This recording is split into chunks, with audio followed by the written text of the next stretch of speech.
fii li nga xam ne mooy dossier bi di mujjee ak li nga xam ne mooy wàllum justice ñu wax ci keneen muy ki nga xam ne mooy Ismaïla Madior Fall gis nañ ne fi mu toll nii mise en accusation bi nga xam ne assemblée nationale mi ngi ciy jublu ñeewal ki nga xam ne mooy l'ancien ministre de la justice mais moom mu def benn sortie jamono yee passé ci vendredi bi ci benn télé de la place di xam le ne yiñ koy toppee peut-être moom ci lim njortu jàppale ne ci li nga xam ne mooy wàllum tribunal bu Pikine Guédiawaye ak bracelet électronique yi nga xam ne ñi ngi ciy njortu ay surfacturation mais am na lenn lu nga xam ne yëkkatiwaat na ko aussi mu jàpp ne voilà lii mën na nekk benn règlement de compte entre moom ak ki nga xam ne mooy le ministre de la justice bi fi nekk actuellement di Ousmane Diagne. xam nga dëgg dafa yomb nga toog nga ne Ousmane Diagne moo ne si ginnaaw lii yëpp. dafa yomb bett na ñëpp de wax jooju. non dafa yomb.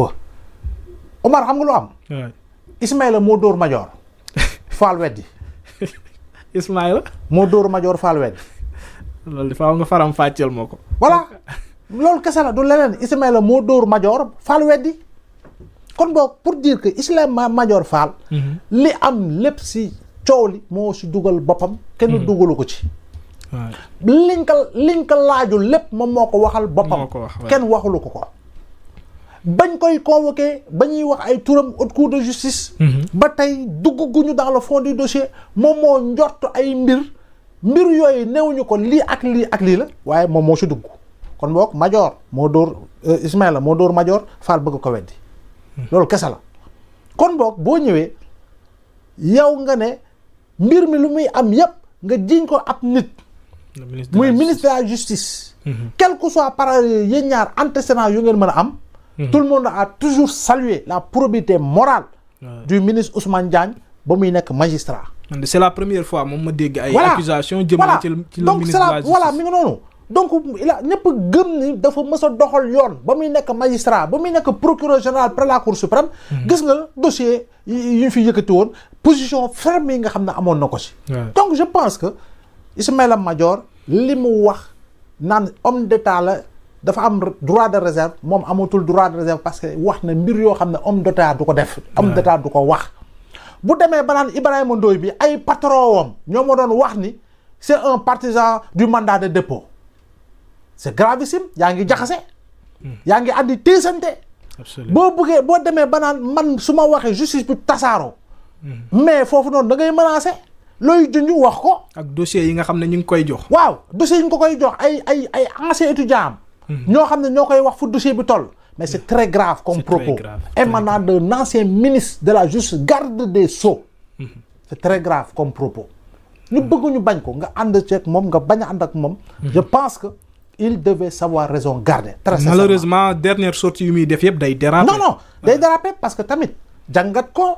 il a un regard hagard évasif c'est comme su fekkoon dafa am loo xam ne dafa tiit. yow ñu ne la ana xar ba nga bàyyi buum bi xaw ma. ni nga koy waxee 50 millions yi. waaw tey jii nii naka nga mën a toog yu ministre de la justice. faute grave. nit andi la juróom fukki millions 50 millions. ne la diw moo la ko jox pour guerre la. te yow yaa yor justice. yaa yor justice. même boo yoroon justice sax laa wax. même boo yoroon justice diw moo la ko jox pour guerre la. nga ne ko déedéet baax na delloo ko si diplomatiquement. diplomatiquement te ka la ko andil nekk jëwriñ si ministère bi nga xam ne yow yaay patron nga waroon ko relever automatiquement de ses fonctions. ba pare lancer des poursuites contre lui. pour tentative de corruption. defoo ko tey jii nii ña ngay song naan retourné naa ñoo ma doon bëgg jox xaalis ñoom nee nañu. 250 millions nga leen laaj. oui parce que tey man loolu laa gis ci xibaar yi nee nañ 250 millions la leen laaj ñu avance ko 50 millions. mu mer delloo leen 50 millions yi. ñoom li ma lire suñu bind ko. ci personne absolument. l'autre élément mooy le terrain le fameux terrain. lu jëm si baay bi. terrain naka yow nag ngay joxe ministre nga jox nit naan dama def erreur dama nangam nit ki jël baay bi war a mën a dem banque war a mën si lijjanti xaalis war a mën a réaliser projet boo xam ne c'est entre xaw ma 420 450 milliards. ñu ne la bracelet électronique.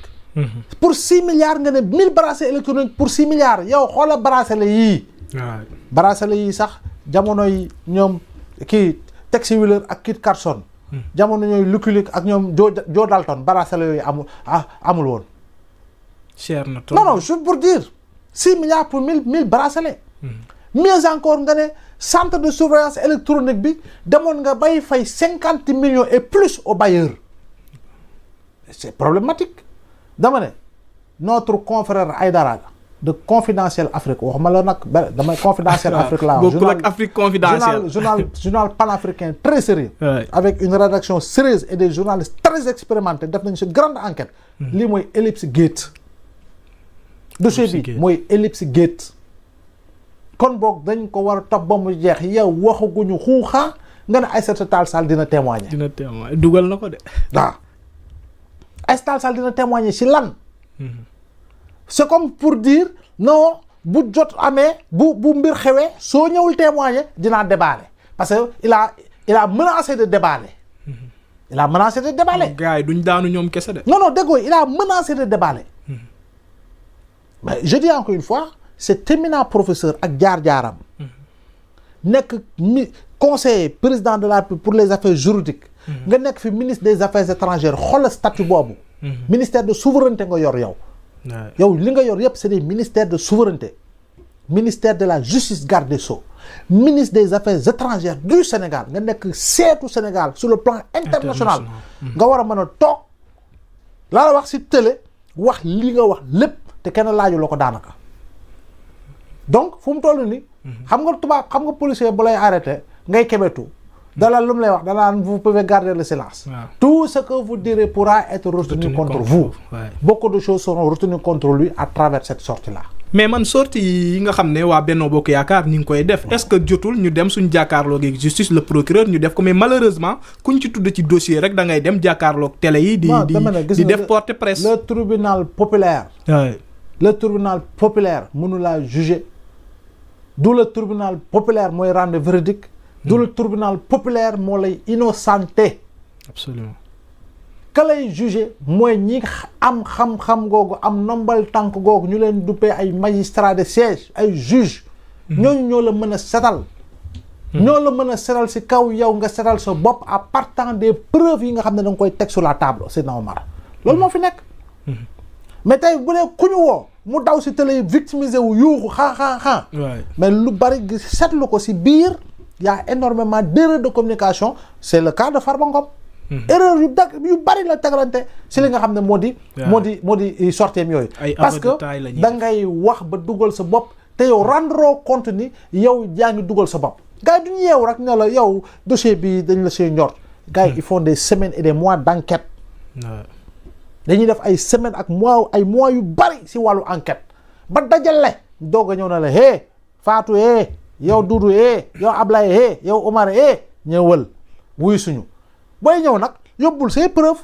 luñ la jox ne la lii yow a nga ne du man ñu ne la laata wax de yow nga ne preuve yaa ngi nii gars yi gëmmuñu nelawuñu ay nit lañu dañuy xool bu fekkee ni dëgg-dëgg la nga wane doy na leen mais dañ la ñibbil sa kër boo leen demoon procès yi tamit boo àndee preuve yu war kay yore juge ba boo paree bu jeexee mu ne la toppoo wuñ la way laa ñu ngi lay topp yaa def lii dañ lay condamné loolu moo si nekk mais bu fekkee ni nag ku ñu woo nga daw ci télé ya pour nga ne da ngay leeral askan wi déedéet yow leeraloo askan wi yaa ngi lëndëmal askan wi te yow rendre compte ni yaa ngi lëndëmal nga askan wi si lu bari ba seen njortu gën a ñaaw si yow. en tout cas li gën a lëndëm ci wax ji mooy dossier yi mu wax que des fois ay étudiants yu nga xam ne mu ngi leen doon jàngal ci wàllum droit dañ ko koy jox te actuellement ñu nekk au cœur de la justice loolu jàpp naa ne ça mérite benn enquête. wala boog li nga xam ne mooy l'union des magistrats ñu génn dénoncer lii fondamentalement l'union des magistrats doit réagir. absolument. l'union des magistrats doit réagir parce que bu ñu demee ba ab ancien professeur ancien ministre de tutelle toog mu ne ay ancien étudiant wam yu nekk jamono ci magistrature bi ñoo koy jox ay information ci dossier moom bi mu concerné te mu nekk en phase d'enquête non c'est problématique. c'est problématique. loolu mesuré wuñu niveau bi mu mën a yàqee mesuré wuñu ko. absolument. aujourd'hui kon boog da ngay xool ñu bari ñoo xam ne ñu jàpp xam ne nañ leen ñu nekkoon ay élèves ay étudiants ñu bari si ñoom ku si nekk yaa ngi xool sa morom naan ko ndax du yow wala yow la. ndax du yow wala yow la. ñoom sax dañu nekk ay victimes. climat de méfiance ngay instaurer au niveau de la magistrature alors que nous avons une magistrature qualifiée.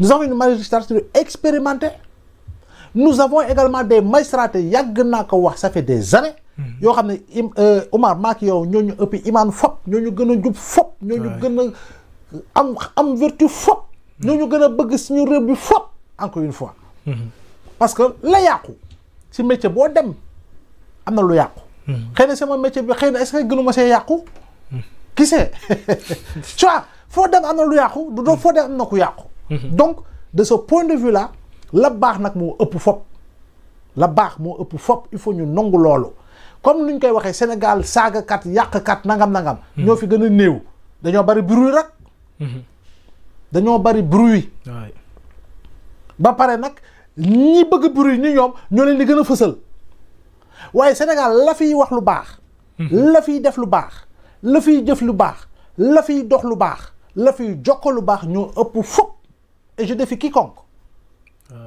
ñoo fi ëpp fop laa wax donc de ce point de vue là bul fàtte ni Omar ku nekk dafa génn ci kër ñun am na loo xam ne malaanu kersa goo xam ne moom la ñuy mooñee jomb nga ko def voilà am na loo xam ne di nga ko jomb am na ñoo xam ne jombal nañu ñàkk nañu war ma malaan goog la ñu xotti sànni fële mais c'est leur choix c'est leur vie bu ñu fàtte ni tey ngay wax tey nga jëf mais dans 20 ans dans 30 ans bu ñu fa yàlla mayee ba nga gën a bi jaaw ba commencé dox di réeku à sa démb mën nañ ko génne ne l'oublions pas sa démb mën nañ ko génne ne l'oublions pas tey gi nii yow doo toog sa kër sa néeg di filmer sa bopp di def yëfu zinzin waxul wala yëfu zaza donc pour juste dire que lépp loo fiy def ak lépp loo fiy wax pour la postérité dans 10 ans dans 20 ans inch'Allah on en reparlera encore une fois en bon ou en mauvais absolument lu jar a bàyyi xel la voilà en bon ou en mauvais le temps du présent tant que tu ne vis que pour le temps du présent sans penser que demain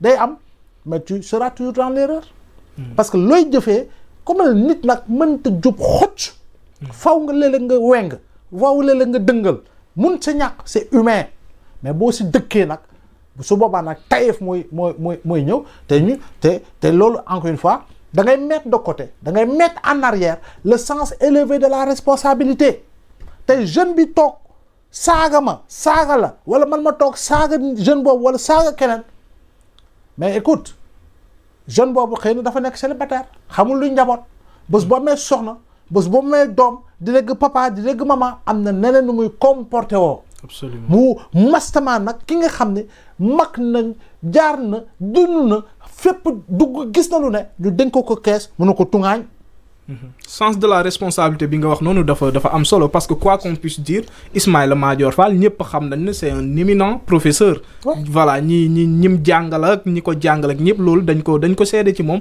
mais malheureusement dañoo gis ñooñu ñu ci bëri ci ñu ñuy wooyee sax ay intellectuels avec le président Macky Sall voilà seen carrière lu ci bëri dafa yàq mu nekk benn tache noire parce que c'est le rapport avec l'argent et c'est le rapport avec le pouvoir bu fekkee ne nag da ngaa ñam pouvoir te gëmoon ni pouvoir day jeex Seydina Omar lu la neex def nu la neex doxale encore une fois ki gën si lépp lu yàlla sàkk jamono ji laa wax ba mu jotee yàlla da ko jël amul pouvoir un pouvoir éternel sur terre ça n'existe nulle part tous les pouvoirs sont éphémères c'est le pouvoir de Dieu éternel il faut quand même loolu ñu koy fàttali donc tey bu fekkee ne yow da nga nekk ci pouvoir jàpp ni du jeex lu ma neex lay def lu ma neex lay doxalee xaalis buñ ma jox lu 80% yi sama poche laa koy def di happiness samay doom di happiness may tukki partout samay doom di tukki partout may tabax ay immeuble di romb ay nit ñuy tallal loxo te amaana la tax ñuy tallal loxo man am naa seen responsabilité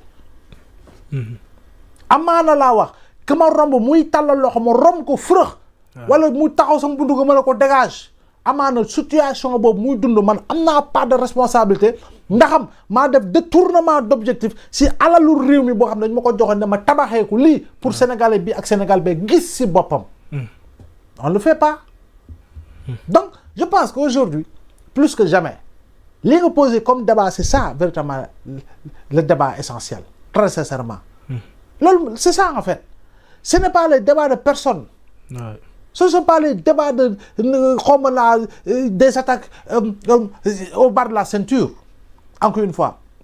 Mais c'est le sens de l'engagement et de la responsabilité. tey jii nii yow yaa ngi fii di liggéey maa ngi fii di liggéey mais am na loo xam ne sañu ñu koo def. parce que kër gi dafa am ay réglam dañ fi instauré ay règle am da nga koy nangu ànd ak moom ci loolu. état tam dafa am ay règle am askan wi tëggandoo ko dénku ko ay nit ne ko doxalal pour ñun. mais léegi c'est na Omar Ismaïla Madior Fall. war a mën a am nenn noo xam ne waxee na ko wala doxee na ko wala jëfee na ko ñu njortu loolu ci moom. tailleur de la constitution. Voilà. de la république lu nekk gars yi. voilà nañ ko donc c'est problématique. yow boo demoon ba naan bu ñu jaayee sax yow professeur émérite yaa ko wax. constitutionnaliste émérite yaa ko wax. bu ñu demee ba muy def meeting di taxaw di naan bu ñu jaayee 1 million de cartes loolu mooy validation 3e candidature président Macky Sall waxoon na ko fi. posture politique la mais loolu moom nekkul le professeur moo doon wax. non je dis quel que soit pareil quel que soit alpha. du kaddu goo xam ne dañ ko waroon xaar ci moom. Ouais. parce que moins nantis que lui sur le plan du savoir. Des personnes moins nantis que lui sur le domaine du savoir ont refusé de tels propos te ñi nga àndoon ak président Macky Sall. ah oui ñi nga àndoon ak président Macky Sall donc je pense que aujourd'hui man daf ma bettoon bu ma dégg turam parce que musuma xalaat turam. waay. parce que reddition des comptes di nga toog ñu nga dégg dossier am na ministère yoo xam ne doo leen mës a dégg armée ay justice ay ministre des forces armées ay ministre de l'intérieur lu bari doo leen si mës a dégg si yenn mbir yi ay affaires étrangères et consorts. suñu demee ba hôpital Ourossogui ñuy dugal ko li nga xam waaw estampé secret défense y a ba pare problème jox ko ministère de la justice mais y a problème donc yooyu yëpp nag dafa laaj enquête dafa laaj leeral dafa laaj nit ki nga xam ne c'était la personne morale si loolee ñu woo ko nag laaj ko. loolu daf ñuy permettre ñu dugg ci li nga xam ne mooy aussi ci même sens bi la rek mooy la reddition des comptes bi nga xam ne fi mu toll nii rapport Cour